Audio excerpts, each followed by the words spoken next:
Promise Raju மகளை நல்லா வளர்த்துக்கியா அப்படின்னு சொல்லி நிறைய பேர் உங்கள் வீட்டில் பாராட்டுவாங்களா இருக்கும். மிஸ்டர் சத்யராஜ் அவர்களுடைய மகளை நல்லபடியாக வளர்த்திருப்பதாக பிராமிஸ் ராஜை வந்து எல்லாருமே என்ன செஞ்சிருப்பாங்களா இருக்கும், பாராட்டுவாங்களா இருக்கும். இதே நான் அரசியல் சதுரங்கத்தில் பேசுகிறேன்னா, இப்போ இவங்கெல்லாம் அரசியல் நமக்கு சொல்லி கொடுத்துட்டு இருக்காங்க. அதுவும் குறிப்பாக திவ்யா சத்யராஜ் போன்ற முக்கியமான நபர்கள் எல்லாருமே நமக்கு அரசியல் சொல்லி கொடுத்துட்டு இருக்கிறனால அவங்களுடைய அரசியல் கூற்று என்ன அப்படிங்கிறத நம்ம பார்த்தாகணும். பார்த்தீங்களா? ஏன்னா இவங்களாம் நாளைக்கு மக்கள் பிரதிநிதியாக வந்தாங்க அப்படின்னா என்ன நடக்கும் அப்படிங்கிறத இப்போதே அவங்க வாயாலே சொல்கிறாங்க. ஜஸ்ட்டு ஒரு சில வார்த்தைகளை மட்டும் கேட்டுருங்க. அதுக்கான எக்ஸ்பிளனேஷனை இந்த வீடியோக்கு அடுத்தடுத்தா தந்துட்டு இருக்கேன். ஆக்சுவலா சேர்ந்து கூட வாழணும்னு இல்லை. We can just live in each other's house. We can just be together, have children. We don't have to be married. It's okay. இது ஆழமான அரசியல் சதுரங்கம்.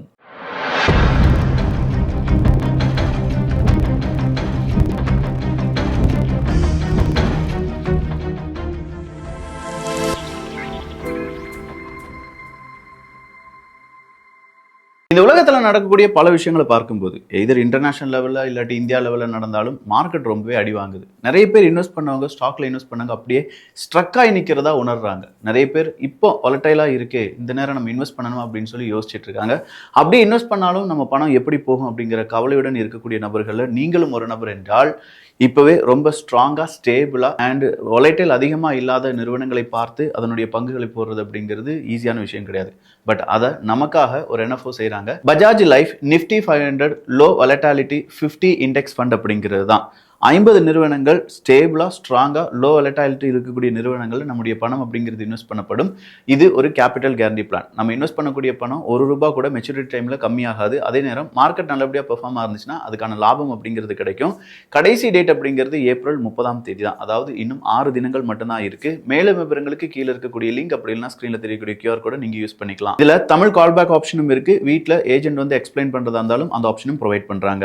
NAV ₹10 சொன்னேன். மாதம் எவ்வளோ வேணாலும் இன்வெஸ்ட் பண்ணலாம். இந்த NFO இண்டெக்ஸ் எடுத்து பார்த்தோம்னா கடந்த 5 வருடங்களில் 20.4%, கடந்த 7 வருடங்களில் 19% CAGR அப்படிங்கிறத கொடுத்துருக்கு. அதே இது பேங்க் எடுத்து பார்த்தோம்னா 5-6% தான் ரிட்டர்ன்ஸ் அப்படிங்கிறது கொடுக்கும் என்பதும் குறிப்பிடத்தக்கது. இது மட்டும் இல்லாமல் மாத பிரீமியத்தில் 120 மடங்கு நமக்கு லைஃப் கவர் அப்படிங்கிறதும் கிடைக்கும். வருஷத்துக்கு ₹2.5 லட்சம் வரை இன்வெஸ்ட் பண்ணி அதில் கிடைக்கக்கூடிய லாபத்துக்கு டாக்ஸ் இல்லை என்பதும் குறிப்பிடத்தக்கது. NRI மாதம் 18,000 இன்வெஸ்ட் பண்ணீங்கன்னா 2 கோடி வரை கிடைக்கிறதுக்கான வாய்ப்புகளும் இருக்கு. 5 வருஷம் லாக்இன் பீரியட் இருக்கனால மாதம் எவ்வளவு முடியுமோ அதை தான் நீங்க இதில் இன்வெஸ்ட் பண்ணணும். கடைசி டேட் ஏப்ரல் 30 சொன்னேன். இன்னும் 6 தினங்கள் மட்டும்தான் இருக்கு. மேலும் விவரங்களுக்கு கீழே இருக்கக்கூடிய லிங்க் அப்படின்னா ஸ்கிரீன்ல தெரியக்கூடிய QR கூட யூஸ் பண்ணிக்கோங்க. ஸோ மேடம் பேசுனதை கேட்டிங்களா? குழந்தை பெத்துக்கலாமையே 2 பேர் இருக்கலாம். இல்லை குழந்தை பெத்துக்கிட்டே 2 பேர் கல்யாணம் பண்ணணும்லாம் கிடையாது. அவங்கவுங்க வீட்டில் வாழ்ந்துக்கலாம். அவங்கவுங்க வீட்டில் இல்லாட்டி லிவிங் டுகெதரில் இருக்கலாம். அதெல்லாம் ஒன்றுமே தப்பு கிடையாது. என்ன வேணாலும் செய்யலாம். ஒருத்தங்க கூட ஒரு குழந்தை பெற்றிருக்கோமா இன்னொருத்தங்க கூட போய் வாழலாம். இன்னொருத்தங்க கூட குழந்தை பெற்றிருக்கோமா அடுத்தவ கூட போய் வாழலாம் அப்படின்னு சொல்லிட்டு இது எப்படி இருக்குன்னா, சார் என்ன வேணாலும் செய்யலாம், ஏதோ ரெஸ்பான்சிபிலிட்டின்னு சொல்லி யாரோ ஒன்று சொன்னாங்களே, என்ஜாய்மெண்ட் வித்தவுட் ரெஸ்பான்சிபிலிட்டியா? கருமம் நீ எல்லாம் தமிழ்நாட்டுக்கு வந்து அரசியல் சொல்லி கொடுத்துட்டு இருக்க அப்படின்னு சொல்லி நிறைய பேர் கழுவி ஊற்றிட்டு இருக்காங்கம்மா. இது எலெக்ஷன் சீசனாக போயிடுச்சு. இல்லாட்டி உங்களுக்குன்னு தனியாக இன்னொரு பாடம் எடுத்துருக்கலாம். பட் பரவாயில்ல, இன்னும் காலங்கள்லாம் இருக்குது. அரசியல் சதுரங்கம் இவ்வளோ சீக்கிரம் மூட முடியாதோ அப்படின்னு ஒரு தாட் வந்திருக்கு. ஏன்னா இன்னைக்கு பாருங்க 82% மேலே வாக்குப்பதிவு செய்யப்பட்டிருக்கிறது. வரலாற்றில் ரொம்ப முக்கியமான ஒரு நாள் 2011க்கு பிறகு அப்படிலாம் சொல்லிட்டு இருக்காங்க. இப்போதைய நிலவரப்படி எக்ஸாக்டாக நாளைக்கு மார்னிங் தான் தெரிய வரும். ஸோ அதெல்லாம் நம்ம பார்க்கறதுனால திவ்யா சத்யராஜ் அவர்களுக்கு பொறுத்திருந்து நாம் என்ன செய்யலாம், பாடம் எடுக்கலாம். இல்லை அவங்களுடைய பாடத்தை நம்ம கவனிக்கலாம். ஒருத்தர் போட்டிருந்தாருங்க, அந்த செய்தியை நான் பார்த்த உடனே என்னையா இது இந்த மாதிரி நிலைமையா இருக்கே அப்படின்னு சொல்லி தான்.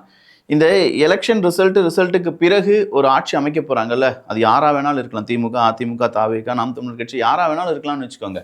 அதை பற்றிலாம் நம்ம அப்புறம் தான் பேச போகிறோம். அப்போது இந்த மே 4 வரை நம்மளை பொறுத்த வரைக்கும் திமுக தான் இப்போ என்ன செஞ்சிட்டு இருக்காங்க, ஆட்சி செஞ்சிட்டு இருக்காங்க. திமுக தான் இப்போ நமக்கு மெஜாரிட்டி. ஸோ அவங்கள பார்த்து சில கேள்விகளை நிறைய பேர் கேட்டிருக்காங்க. ஒருவேளை வாக்குகள் பிரிந்து திமுக ஜெயிச்சாலும் இந்த வாக்குகள் பிரிந்து திமுக ஜெயிப்பதற்கான வாய்ப்புகள் இருக்கான்னு கேட்டா எஸ் இருக்கு. நிறைய பேர் அதிமுகவுக்கு செல்ல வேண்டிய வாக்குகள் தாவேகாக்கு விழுந்து திமுகவினுடைய ஓட் பேங்கிங்ல எந்த விதமான பாதிப்பும் ஏற்படாமல் ஒருவேளை ஓட்டுகள் சிதறி இருந்தது என்றால் அது என்ன ஆகும், திமுகவை ஜெயிக்க வைக்கும். பட் அப்படி மட்டும்தான் நடக்கணும் அப்படிங்கிறது விதி கிடையாது. இல்லாட்டி நம்முடைய ஓட்டுகள் அதுக்கு தான் போட்டிருப்பாங்களான்லாம் கிடையாது. திமுகவினுடைய ஓட்டு வங்கியிலும் சில நேரங்களில் வீழ்ச்சிகள் அப்படிங்கிறது வந்திருக்கலாம்.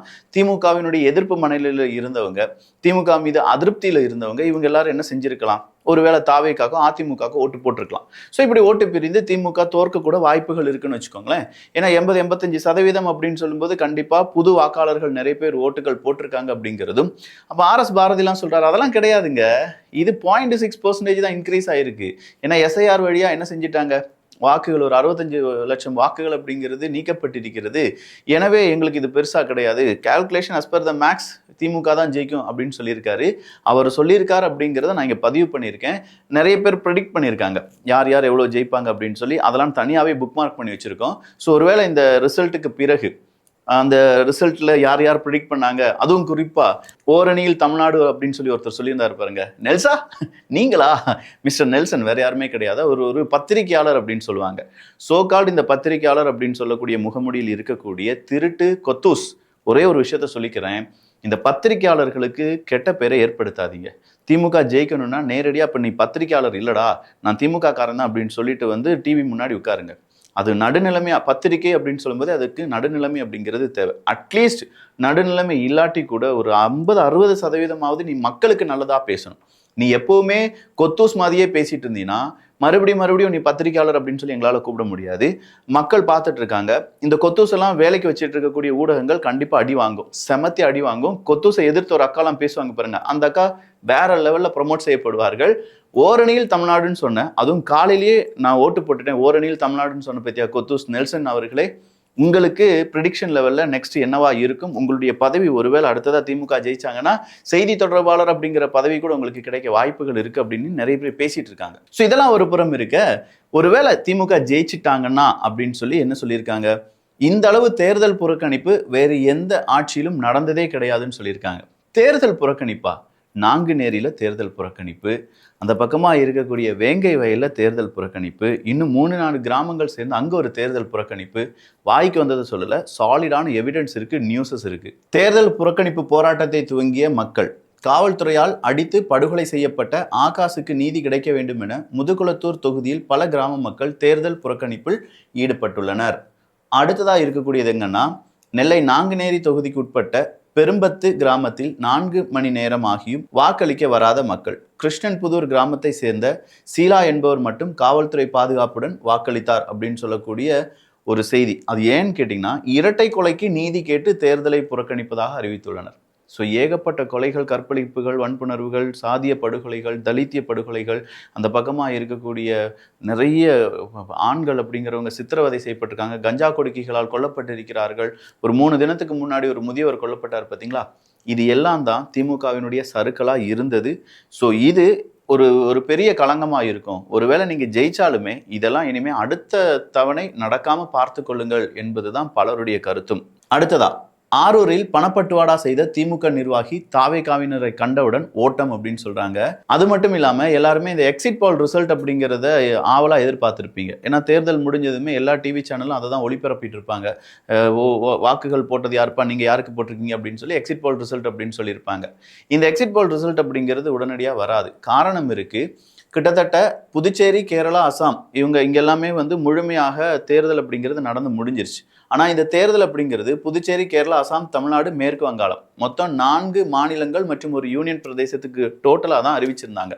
அப்போ இந்த 4+1 யூனியன் பிரதேசம் இது எல்லாத்துக்குமே எலெக்ஷன் நடந்து முடிஞ்சால் மட்டும்தான் எக்ஸிட் போல் ரிசல்ட் அப்படிங்கிறத வெளியிட வேண்டும். அந்த வகையில் பார்க்க போனால் மேற்கு வங்காளத்தில் ஃபர்ஸ்ட் ஃபேஸ் தான் இந்த தேர்தல் அப்படிங்கிறது நடந்து முடிஞ்சிருக்கு. செகண்ட் ஃபேஸ் அப்படின்னு சொல்லும்போது 149 தொகுதிக்கு 29ஆம் தேதி தான் எலெக்ஷன் அப்படிங்கிறது நடக்கும். அப்போ இந்த 29ஆம் தேதி ஈவினிங் ஒரு 6:30 மணிக்கு மேலே தான் நம்மளால் இந்த எக்ஸிட் போல் ரிசல்ட் அப்படிங்கிறத வெளியிட முடியும். இப்படி தான் எல்லா ஊடகங்களும் காத்துட்டு இருக்காங்க. இல்லாமல் அவங்க கிட்ட இப்போ டேட்டா இருக்கும், ஓட்டுகள் போட்டு வெளிவந்த மக்களிடம் கேள்வி கேட்பாங்க. அப்போ அவங்க சொல்லியிருக்கக்கூடிய அந்த டேட்டா வச்சு எக்ஸிட் போல் ரிசல்ட் அப்படிங்கிறத வெளியிடுவார்கள். பட் அது 29ஆம் தேதி நமக்கு முன்னாடி வரும் என்பதும் குறிப்பிடத்தக்கது. கடைசியா ஒருத்தர் கேட்டிருந்தாரு, அதான் டிஎம்கே ஜெயிச்சிருவாங்கன்னு கான்ஃபிடென்ட்டா இருக்கீங்கல்ல, பின்ன என்ன கொத்தூஸ் அஜித் சொல்லாததை சொன்ன மாதிரியும் பழைய எஸ்டிஆர் வீடியோலாம் போட்டு ஸ்கேம் பண்ணிட்டு இருக்கீங்க அப்படின்னு சொல்லி ஒருத்தர் கேட்டிருந்தார். எஸ், இதை போன வீடியோலேயே நம்ம எக்ஸ்போஸ் பண்ணியிருந்தோம். பார்க்காத டிபி டியூப்ஸ் அதை பார்த்துருங்க.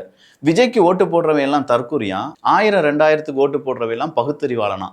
என்னடா இது நியாயமே இல்லாத விஷயமா இருக்கு அப்படின்னு சொல்லி ஒருத்தர் கேள்வி கேட்டிருந்தாரு. நல்லா இருக்கு. எலெக்ஷனுக்கு பிறகு இதெல்லாம் கேள்வி கேட்கறதும் நிறைய மக்களை மறுபடியும் சிந்திக்க வைப்பதும் அப்படிங்கிறதெல்லாம் இருக்கு பாருங்க. விசில் புரட்சியா விஜய் புரட்சியா அப்படின்னு சொல்லி கேட்டிருக்காங்க. நான் சொன்ன மாதிரி ஒவ்வொரு வருடத்திலும் எவ்வளவு வாக்குப்பதிவுகள் நடந்திருக்கு அப்படிங்கிற ஒரு அட்டவணை. அந்த அட்டவணையில 2026 மிகப்பெரிய ஒரு மாற்றமாக வந்திருக்கு அப்படின்னு சொல்லலாம். தஞ்சாவூர் பாபநாசம் தொகுதியில் நாம் தமிழர் கர்ப்பிணி பெண் அனிஷா பாமா மீது தாக்குதல் நடத்திய திமுக அந்த டேஷ்களை கைது செய்ய வேண்டும் அப்படின்னு சொல்லி திமுக எனும் தீய சக்திக்கு மிக விரைவில் முடிவு கட்டப்படும் அப்படின்னு சொல்லி நாம் தமிழர் கட்சியின் சார்பாக பலரும் கண்டனத்தை தெரிவித்திருக்கிறார்கள். ஸோ அனிஷா அவர்கள் மீதான தாக்குதலுக்கு வன்மையான கண்டனம் அப்படிங்கிறத நாமும் பதிவு செய்து கொள்ளும். இங்கே மட்டும் கிடையாதுங்க. இப்போ என்ன பார்த்தீங்கன்னா சேகர் பாபு அவர்களும் அசோக் அவர்களும் மாற்றி அடிச்சுக்கிறாங்களாம். என்னப்பா அப்படின்னு சொல்லி பார்க்கும்போது இல்லை 3 மணிக்கு மேலே அந்த ஒட்டுமொத்தமான வாக்குப்பதிவு நிலையம் இருக்குது பார்த்தீங்களா, அதை கையகப்படுத்துவதற்காக சேகர் பாபு அவர்களுடைய டீம் முயற்சி பண்ணாங்க. அதை டிவிக்கே தடுத்துட்டாங்க. 2 பேருமே வாக்குவாதம் பண்ணி இப்போ அடிதடி ஆயிடுச்சு. ஏகப்பட்ட காவல்துறை அதிகாரிகள் குவிக்கப்பட்டிருக்கிறார்கள். அங்க ஒரு பிரச்சனையே நடந்து முடிஞ்சிருக்கு அப்படிங்கிற ஒரு தகவல் வெளியாகி இருக்கிறது. ஸோ இதெல்லாம் முடிஞ்சிருச்சு, எலெக்ஷன்லாம் முடிஞ்சிருச்சு. அப்போ அதுக்கு கீழே இருக்கக்கூடிய கருத்துக்களை வாசிக்கும் போது தோல்வி பயம் வந்து விட்டதா திமுக அப்படின்னு சொல்லி கேட்குறாங்க. இப்போ தோல்வி பயத்தில் என்ன வேணாலும் செய்வாங்க, கொஞ்சம் கேர்ஃபுல்லாக இருங்க அப்படிங்கிறது பலருடைய அந்த கமெண்ட்ஸ்லேருந்து என்னால் பார்க்க முடிந்தது. பார்க்கலாம். இதெல்லாம் இன்னொரு 10 தினங்கள் ரிசல்ட்டே வந்துட போதே. ரிசல்ட்டில் என்ன நடக்குதோ, மக்கள் என்ன மாதிரியான தீர்ப்பு கொடுத்துருக்காங்களோ அதன்படி இங்கே எல்லாமே மாறும், இல்லாமல் அப்படியே இருக்கும். பட் இந்த ரிசல்ட்டுக்கு பிறகு என்னென்ன நடக்கும் அப்படிங்கிறதுக்கான ப்ரிடிக்ஷன்லாம் இருக்குது. அதையும் நான் சொல்லிடுறேன். அதுபடி தான் நடக்க போகுது. அது என்ன அப்படிங்கிறதெல்லாம் வரக்கூடிய ஒரு 10 தினங்கள் இருக்குல்ல, அரசியல் சதுரங்கம் வீடியோஸில் பார்த்துடலாம். நான் முதலே சொன்ன மாதிரி அந்த இன்வெஸ்ட்மெண்ட் ஆப்பர்ச்சுனிட்டிக்கான கடைசி டேட் அப்படிங்கிறது ஏப்ரல் 30. இன்னும் 6 தினங்கள் மட்டும்தான் இருக்குது. மேலும் விவரங்களுக்கு கீழே இருக்கக்கூடிய லிங்க் அப்படிலாம் ஸ்க்ரீனில் தெரியக்கூடிய QR கோடை யூஸ் பண்ணிக்கோ. நல்லதை பகிர்ந்து நல்ல சமுதாயத்தை உருவாக்குவோம். நன்றி, வணக்கம்.